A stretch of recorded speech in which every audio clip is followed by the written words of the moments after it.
Okay, here's a quick walkthrough of Inner Voice, my implementation of a dual agent with one primary agent and an adversarial agent working together to improve output, loosely based on the subplot from the robot Sonny from iRobot.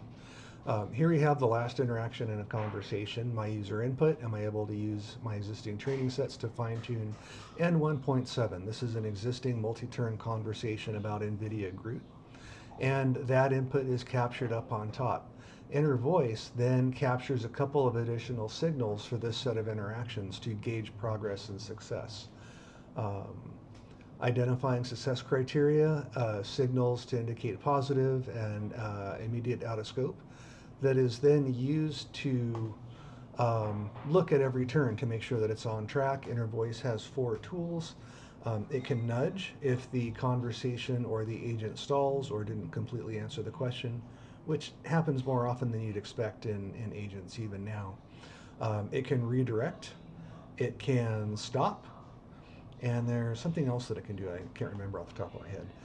But after evaluating this question, the subliminal kicks in with some vault information and hints that may be relevant based on what we're currently talking about, which is super handy.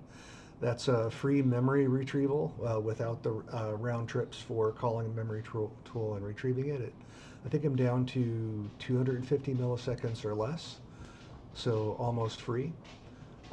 It then does an additional vault search and some reads. And then it goes back to the GitHub repo to read up on any fine tuning requirements.